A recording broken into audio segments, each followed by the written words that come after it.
Hello. Last time I talked to you, I showed you about my little hip tool pouch. This thing has quite a bit of parts, buckles, strapping, the little slides, other components here, even elastic. Um, what I'd kind of like to talk to you today is about buying the components to make something along this line or anything else. First off, let's talk about the strapping itself. I went to my local Walmart. Of course, you all might go somewhere else, wherever you'd happen to be able to find this strapping. But what I'd like to bring to light, this is strapping, and it's 1 inch wide by 60 inches. Don't know how well you all can see that, but this whole row, about 5 foot long. Now, out of all that, how much did I use to make this little thing? Well, you can see I went across the two. I've got some extra room here to tighten it, and it's literally all the way around and back up here. And when you sew on these buckles, you've got so much that goes through and back to hold it in place. Same thing with these little slides here, because they're actually go around the center, and then I sew them back in here to hold them in place. So it takes quite a bit. And most of you will be surprised at how much of this I used to make this one. If I remember right, I had about this much, or about 3/4 of an inch, left from that first roll. So almost a full 5 foot of this to make one of these. Now this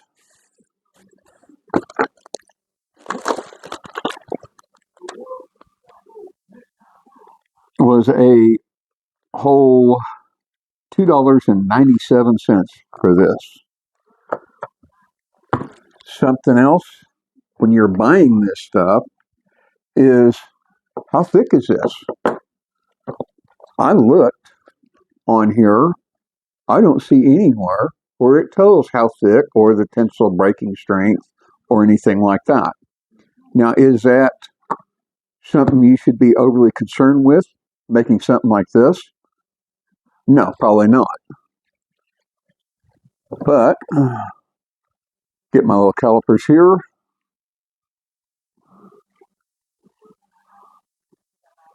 You can see it's about 1 millimeter, give or take a little bit.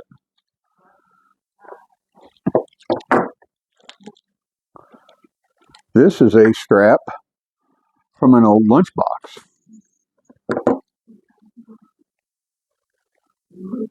This is actually just over a millimeter, but it's also,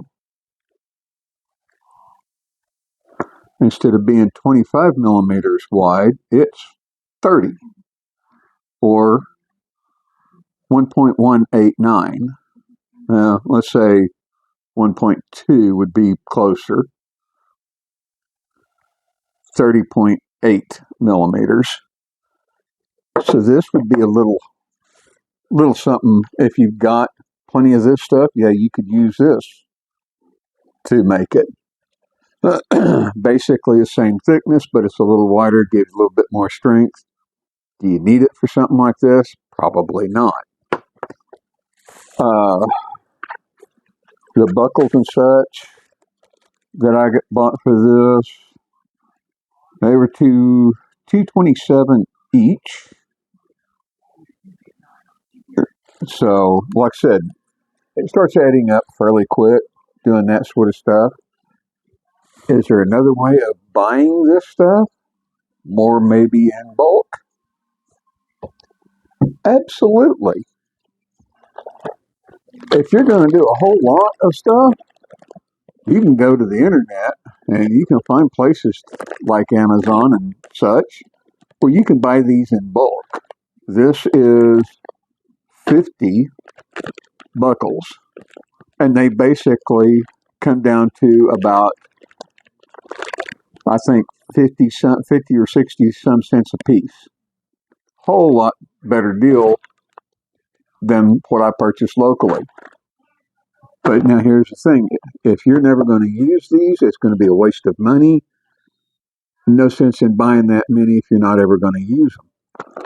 Don't go to the internet and buy great big huge batches if you're never going to use them. Rather go to someplace local where you can get just what you need for the project, maybe an extra one or two. That way you're not wasting a whole bunch.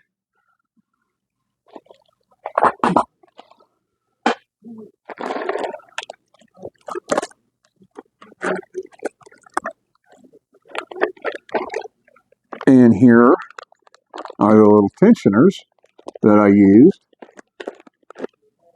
And there's 100 of those in this bag. Again, will you ever use that many? Maybe, maybe not. You're the only one who can answer that. They come out to be a whole lot less in this than going locally and purchasing them at the store.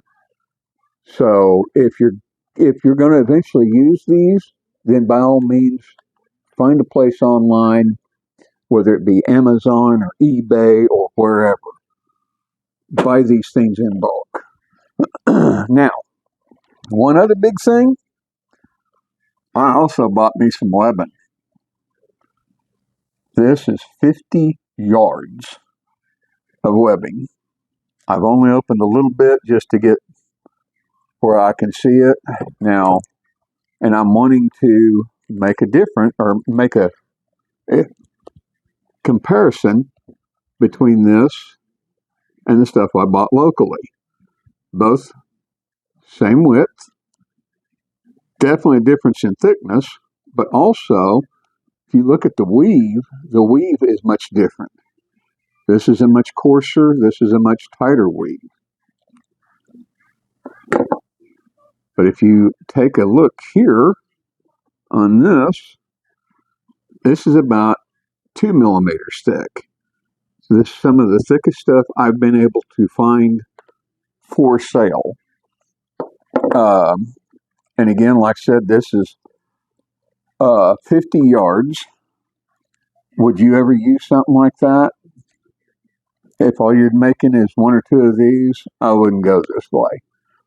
Would I go to the internet and possibly get a large roll of webbing? If I could get something, say, 10, 12 foot, something like that, yeah, sure. As long as it would be cheaper and I'd get at least as good, if not better product than I could locally, absolutely yes. And you're not time sensitive. Will I eventually use this? More than likely. Also, if you're making maybe some other pouches for your hobbies, crafts, maybe something to carry cameras and such with, maybe you want to make some kind of a strap to carry that pouch. So you could use something like this or something like these, and maybe you want to be able to add to it. Well, you can buy clips of different various sizes. You can also go online and buy these little D-rings.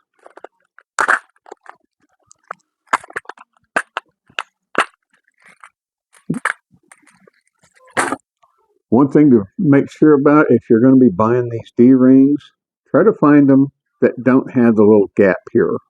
Because if they've got the gap, they will sooner or later eventually start to spread. and your strapping can come out between that gap.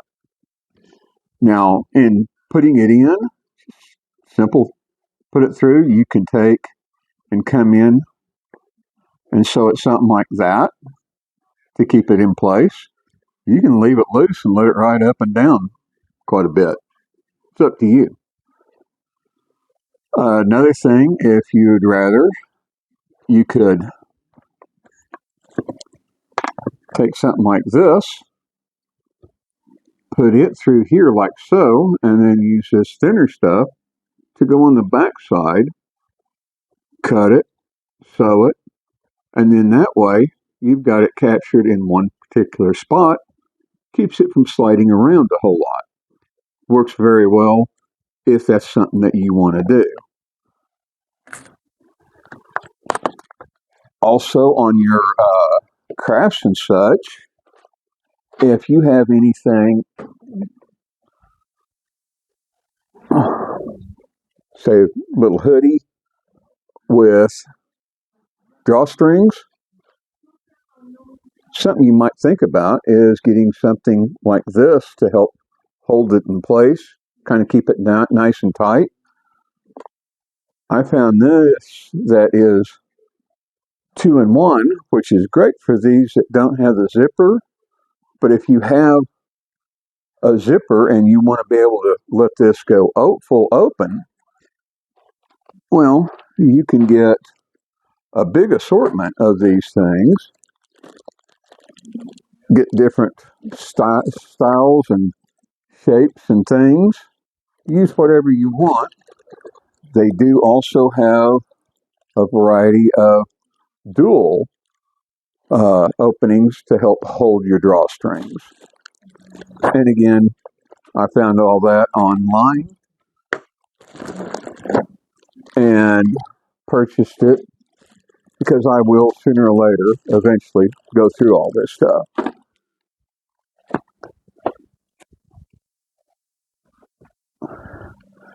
Now you may be wondering,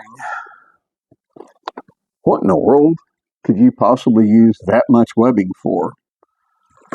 Well, are y'all familiar with these little ratchet straps? Hey, guess what?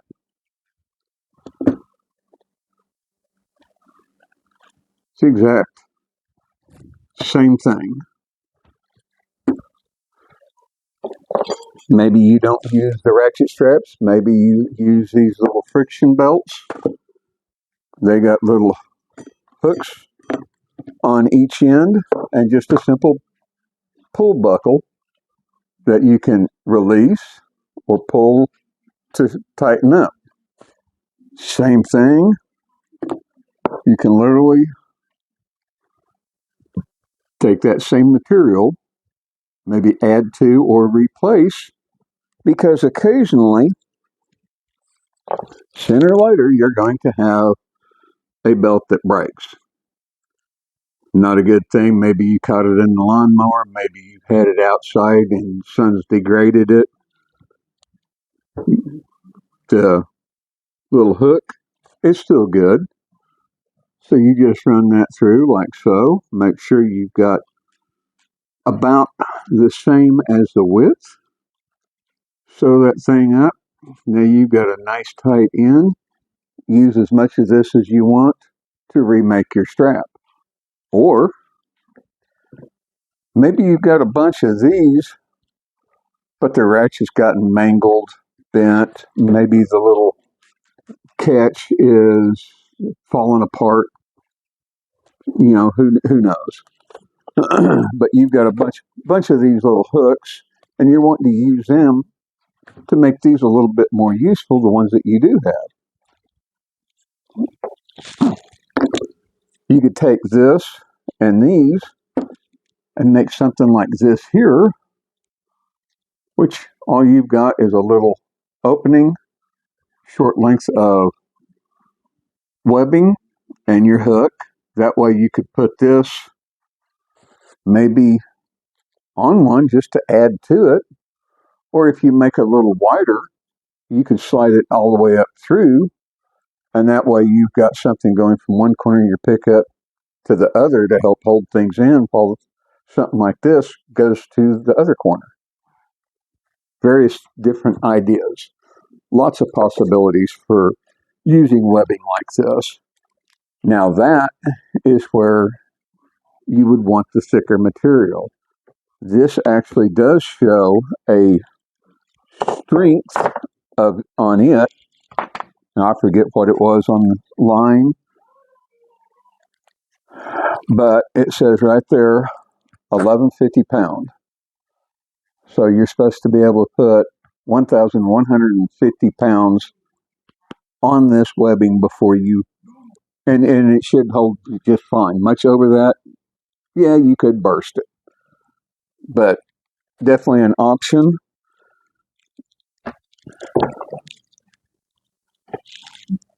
Now let's get some of this stuff out of the way.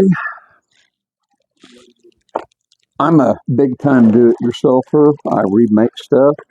I modify things all the time, as you may have noticed by now if you've watched this channel much at all. So, little things like this, snaps, guess what? Yeah, you can use it with these straps too and snap something in place. Or on your little pouches, and instead of the buckles and such, maybe you'd rather use snaps. Here you go. Local stores, most of them, any kind of place that has a craft area or a sewing area will have things like this. You may have to get some pliers or something like that to help set them. These do actually come with a tool for using a hammer to help set these things, but definitely an option there. Something else that I have recently come across is I've had problems with zippers going bad, and I found a fairly neat little deal. Comes with this and this right here. Looks kind of odd, but with this, all you need to do is break off your old zipper, put this in place, snap that down, and then you use this to zip and unzip. Just simply slide that in, bring it around, open it back up. These are real nice, real handy. Are they going to be fantastic? I'm not so sure about it yet. Eventually, maybe I'll find a zipper that I can use this on. I've tried it on one or two, but it's a little too tight. I'll keep looking, see if I can find something. But that being said, I found this kit online. A whole bunch of zippers and pieces and things. And this has literally everything you need to help repair a zipper. Different size pulls and such, different ends, different keepers. And literally, this was out of some other project. I'm not too sure what it was, but it had two zippers in it, and it had no stop on either end. Well, I actually have stops up here, so whenever I go to pull this, it'll only go so far and then stop. Down here, I have the end pieces, so I can literally bring this all the way down to the bottom, pull this the rest of the way out, open it up like for a coat or something. Plenty of length. I'll be putting this in a coat eventually. Of course, everybody should know, paracord, good for all kinds of stuff. Great stuff for shoelaces and all kinds of other things. You can buy this online. You can buy it at your local store. Make sure when you do go buy this stuff, look at your sizes and your strength, depending on what you're wanting to do with this, so you can match the correct type of cord to the project that you're using. I usually try to keep a variety of this in, around the house, because I'm using it around the house quite a bit. And usually when I have a pair of boots or shoes or anything like that and the laces go bad, I just use these. Now, that brings me to, how do you seal these ends? Both the paracord and the strapping. Well, let me show you a couple of little possibilities. You have a little lighter kind of like this. This is one of these little electric jobs. You can literally just come right up through here and melt this down, smash it with your fingers or a pair of pliers, whatever, and that gives you a pretty nice little cut, or helps keep the ends from fraying. You can literally cut it that way. Or you can take a lighter or one of these little butane torches. Don't need much. No sense in having it cranked way up. Just a little bit. And you can literally come through here and heat this stuff.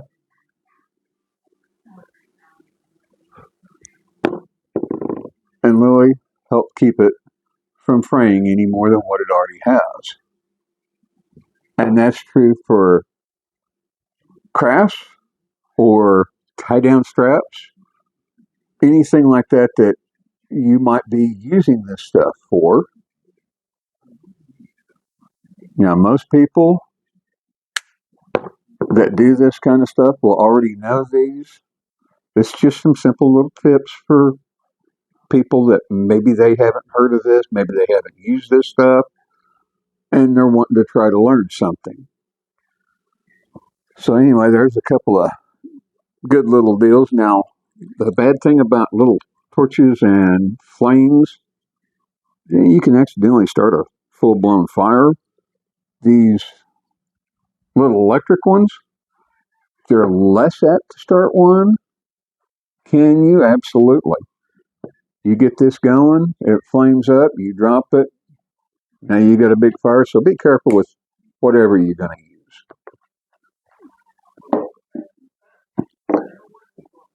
Now here's something that you might find and you might use. I bought this, and basically all it is to hold my phone on my belt.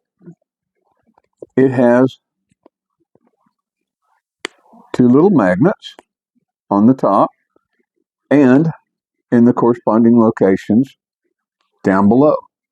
Any kind of metal, it'll grab hold of. Now, if you're going to make something like that, make sure that you put the magnets in here the correct way around. Otherwise, it'll be shoving it open. So that's one thing to always remember about with your magnets is you have a north and a south pole. North is attracted to south, south is attracted to north. North is repelled by north, south is repelled by south. Be careful about that when you're making something like this. Now this little case, all it really is, you've got some felt on the inside. You've got this, it's basically kind of like this strapping material, but it's a whole lot larger, complete fabric. And then you've got some kind of cardboard, or could be some real thin backer board, or even plastic to help make these parts rigid. And that goes for each one of these. Now this, all it is, that's just some elastic. Same thing with the end pieces here. So you can literally have a wider phone and still make it go in here. Handy little device. I've used this quite a bit. Picked it up, I think it was sometime last year. And the thing I really like not only does it keep my phone handy and it's easily accessible, but you have something where you can clip it on to your belt, and then you've got these sewn on leather loops, so you can literally go through the whole mess very secure. It's not coming off, and it doesn't seem to break like regular plastic cases. So, handy little deal with this canvas material. Of course, you've got the edging to kind of give it a finished look, but there's nothing here. If you know how to sew and you've got some material that you like that you can't do yourself at home, maybe you don't have this little metal belt loop. Who cares? Use some of this stuff, put a regular loop on it, use that for your belt loops. Now, if you're going to want to be taking it on and off, I'm sure you can probably find something like this online, maybe at your local craft store or fabric store. Maybe they have something like that that you can buy and add to it, make it the way you want it, and add as many of these little pockets as you want. As you can see here, there's a pouch here, the main one for your phone, and then one back here. So you could put checks in here or something along those lines. Just whatever you personally want to carry with your phone. Just the only thing is be careful that it's not too thick and heavy, because if it is, you could wind up using that to actually crack your screen. Wouldn't be fun. So anyway, one other quick little thing. These zipper pieces came with this little pouch. Now on my little hip tool pouch here, I told you that I made the pouch and then turned it inside out. Well, I thought this might be a good way of showing you kind of what I was talking about. Literally, turn this thing inside out. Now, this is different than the way that is, because this really wasn't sewn, but it still has the same problem. This is more fused. There may be some stitching in there, but it's just more decorative than anything, because these have been fused together. But you can see how it doesn't look quite as good. But when you turn it inside out and work it,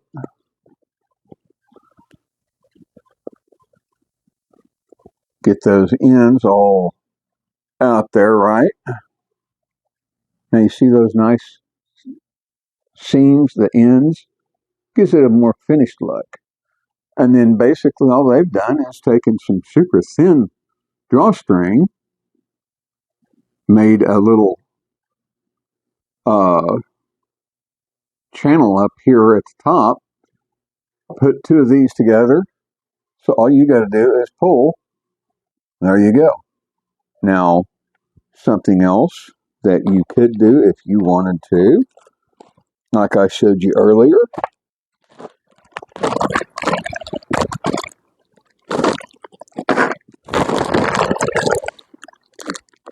say you made something like this and you want to be able to keep it secure, you can literally take one of these little spring tensioners, push it down, push that through, and if it's not too big, you should be able to pull that knot through like so. Pull that down. That will help keep it together without it coming loose too easy, or having to tie this in a knot or a bow or what have you. And as you can see here, I've got a different style. Let's see if we can use that one. Now, would I use a double instead of a single on this? Myself, probably not, because you'll want to be able to adjust one side or the other. And there you go. It's actually held pretty securely, but you can easily bring it out, open that thing up. Your drawstring pouch is ready for you to put stuff in. You get ready to zip it back down. There you go, nice and secure. You can use it for storing whatever you want, whether you made it or it came with something that you bought. But like I said, remember to, when you're buying this stuff, whether it's small amount or huge amount, make sure to try to get the width and the thickness, and basically make sure that it's going to function in that way. Whatever craft that you're doing needs it to work. Now this one is a little wider, as you can see there. This is basically about 1.25 inches wide, but it's the same thickness as this, about 1 millimeter. And the weaving is a little different, but it's fairly close. I'd say that's kind of in between those two. So hopefully I've given you a few things to think about, and maybe when you're buying this stuff, you can make sure and get the type of webbing or strapping or whatever you want to call it that will match your project better, and look for those good bargains. There are some out there, and again, depending on where you go as to how good the bargain is, you can also get stuck pretty bad, because a lot of these I was seeing did not show the strength of the material, the thickness of it. It didn't have any of that information. One other thing that I like to do on any of these things whenever I'm going to purchase it, if I can, is I always like to look at the reviews and see who likes this product over that product. Make sure to temper reading the reviews. If they are all 5-star, it's probably a bunch of lies. Probably the person selling it has made up a bunch of fake reviews. Nobody's going to have all 5s or all the highest rating, whatever that is, 5, 10, 100, whatever your ratings are. So try to make sure and get a true reviews, and good luck in getting your materials and your parts for your projects, whether you're making a little toolbox or just a little pouch to hold some things in, whatever. Hopefully this will give you a little bit more information and good way of cleaning up your ends of some of these. Now that same deal about using your lighters or torch or something like that to work these ends, it's the same thing with your paracord. A lot of times this thicker material, it's not going to go through your boot laces very well, especially if you cauterize the ends. But if you'll heat those ends and then smush them down real good so they're not flayed out, kind of like this here, but more in, they will go through your boot laces or your holes, whatever you want to call it, and work real well. And the nice thing about this stuff, I've used this in several pair of boots at work, and I'm a truck mechanic. I don't recall ever wearing out a pair of paracord boot laces. The regular boot laces, sometimes I've gone through 4, 5, 6 of those. And usually you can buy this stuff in bulk. You get it to the right length that you need, cut it, cauterize the ends if you want to call it that. And then, like I said, use it from then on for the life of the boots. I've never had them go bad. I've got them where they look really nasty and they're starting to wear, but usually by then the boots are junk and they need to be trashed. So hopefully I've given you a few ideas, a few thoughts. If you've got any ideas or questions, please leave them in the comments. Let me know what you think. And until next time, stay safe and good luck with either making products or repairing things. And we'll see you next time. Bye.